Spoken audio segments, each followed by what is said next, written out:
In August 1942, a city on the edge of the Volga River became the turning point of World War II. But here's the thing nobody tells you about. Stalingrad, it wasn't about strategy or tactics in the way you'd think. It was about something much darker.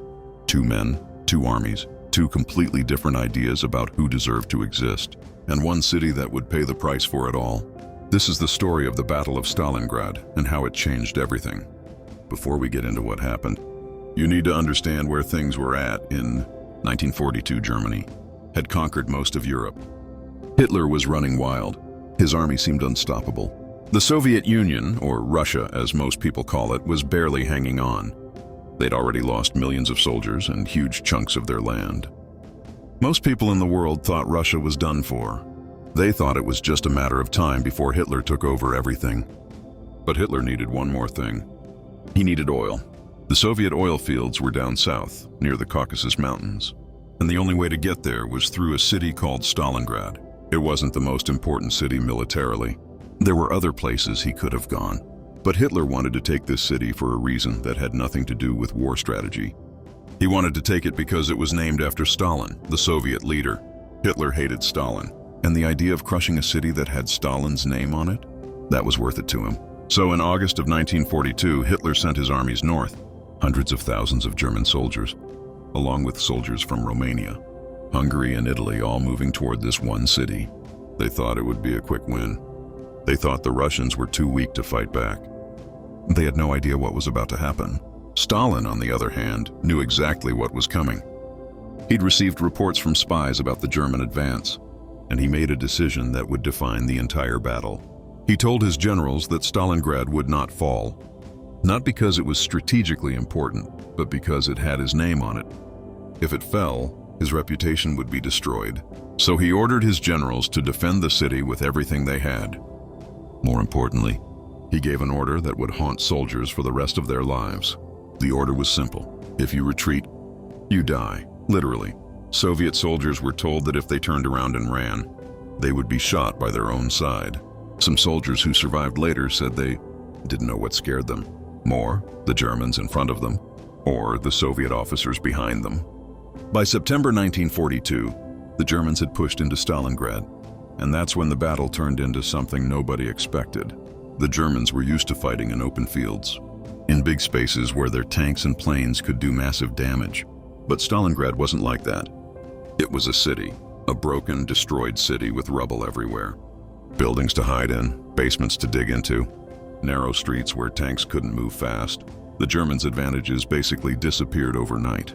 What started as a quick push into the city turned into urban warfare.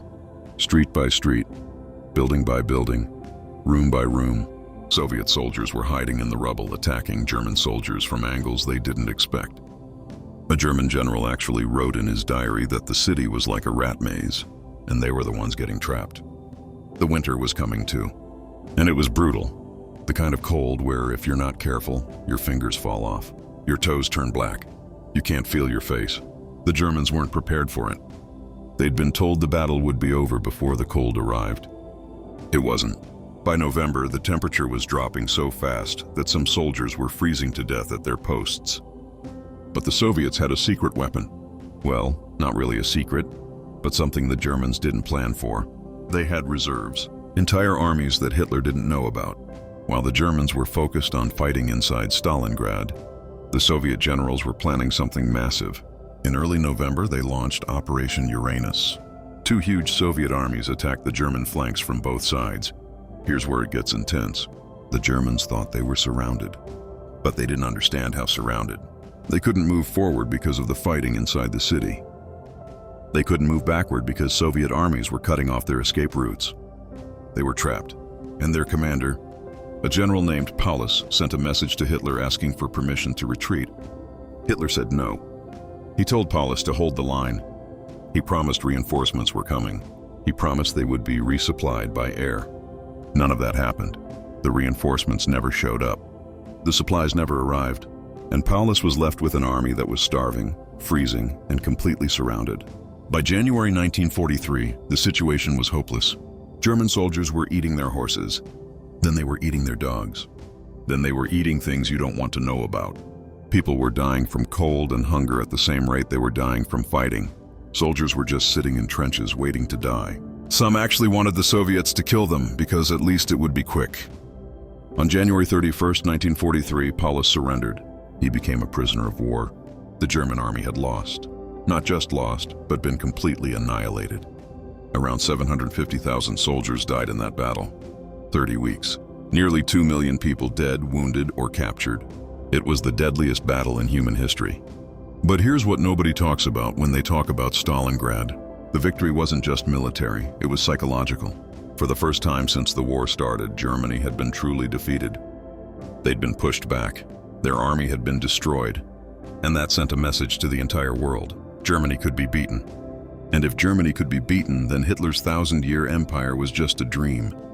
The Soviet soldiers who survived Stalingrad were treated as heroes when they went home. But a lot of them didn't actually go home. Many of them were arrested or sent to camps because Stalin didn't trust them. He was paranoid that they'd become too independent-minded from fighting on their own. So he punished them. That's how brutal Stalin was, even with his own people. After Stalingrad, Germany never recovered. They fought on for 2 more years, but they were always on the back foot. They were always losing. Stalingrad broke something inside the German war machine that could never be fixed. And Stalingrad itself? The city was destroyed. Nothing was left standing. Millions of civilians died there, not just soldiers. Families were torn apart. People starved to death. The city became this symbol of total war, where civilians and soldiers died together, where there was no difference anymore between the home front and the battlefield. Today, Stalingrad is called Volgograd. They changed the name after the Soviet Union fell because they didn't want to keep Stalin's name on it. But for some people, it will always be Stalingrad. The place where the war turned, the place where everything changed, the place where 2 empires crashed into each other and one of them broke. That's the Battle of Stalingrad, not just a story about soldiers and tactics, but a story about power, about how far people will go for pride, and about how nothing in history ever goes the way anyone plans. If you want to see more stories about the moments that changed World War II, make sure you subscribe.